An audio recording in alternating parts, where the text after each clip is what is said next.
लेकिन वास्तव में ये जो हमारा नाम दिया गया है, ये मम्मी पापा जब 21 दिन के बाद हमारा नामकरण किए तब दिया गया। लेकिन पहले हम कौन थे? छोटा सा बालक या बालिका, है ना। लेकिन उससे पहले हम क्या थे? माँ के गर्भ में थे। उसके पहले क्या थे? हम सब एक एक ज्योतिर्बिंदु आत्मा है। ठीक है, हमारा आत्मा ये दोनों भ्रूणता के बीच में रहता है। हम सब एक एक आत्मा है और हमारा पिता परमपिता परमात्मा है। एक एक्सरसाइज करेंगे। मैं जब आत्मा कहूंगी तो ऐसे करना, परमात्मा कहूंगी तो ऐसे करना, ठीक है? आत्मा परमात्मा, आत्मा परमात्मा, परमात्मा आत्मा, आत्मा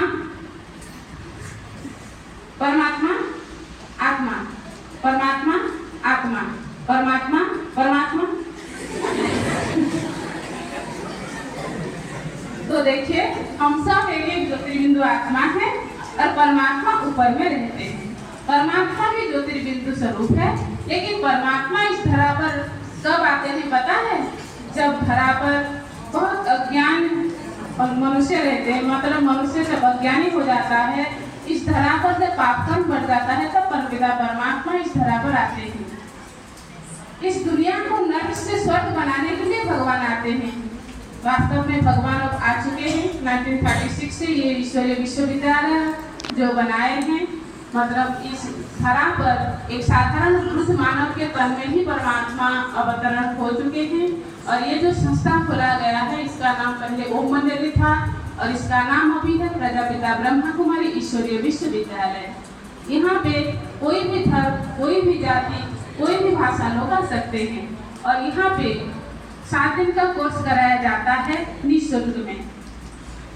और सभी वर्ग वाले आते हैं और कोई भी आयु वाले आ सकते हैं।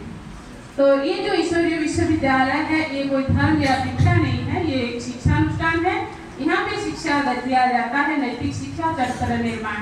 आजकल दुनिया में तो बहुत सारे विद्यालय हैं, आपको पता होगा कि स्टूडेंट संख्या भी बहुत ज़्यादा, टीचर भी बहुत ज़्यादा और स्कूल भी ज़्यादा, है ना। लेकिन नैतिक शिक्षा और चरित्र निर्माण ग्रहण नहीं कर पाते हैं हम लोग, इसलिए स्वयं परमात्मा को भी आना पड़ता है। इसलिए परमात्मा इस धरा पर आ गए हैं और हम सब बच्चों को कह रहे हैं, हे बच्चे, मैं अब आ गया हूँ। हम भगवान को बुलाते थे, हे भगवान आ जाओ प्रभु, हमको यहाँ से ले चलो, इस दुनिया हमको अच्छा नहीं लग रहा है, क्योंकि झूठी झूठ है, कपट ही कपट है, सब झगड़ा ही झगड़ा कर रहे हैं। देखिए, प्रथम विश्व युद्ध था, द्वितीय विश्व युद्ध जो हुआ था आपको पता होगा ना।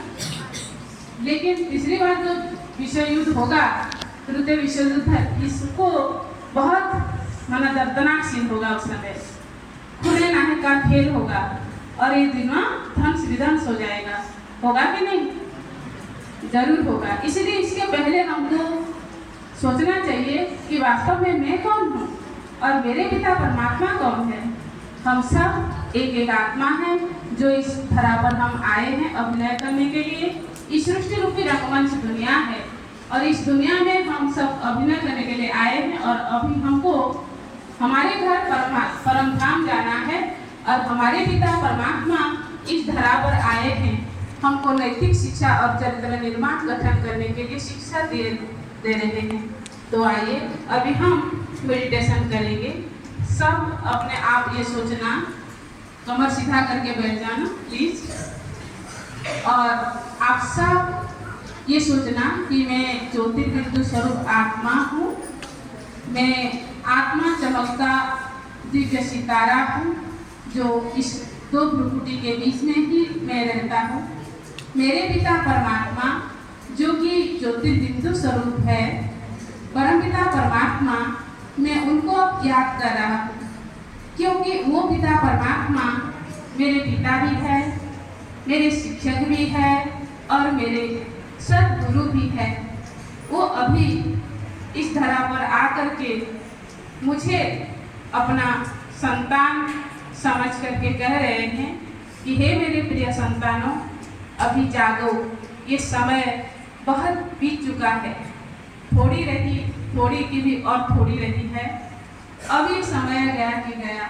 अभी हमको परमपिता परमात्मा को याद करके, सुप्रीम सोलर फादर भगवान को याद करके अभी हमको उनके साथ ही जाना है।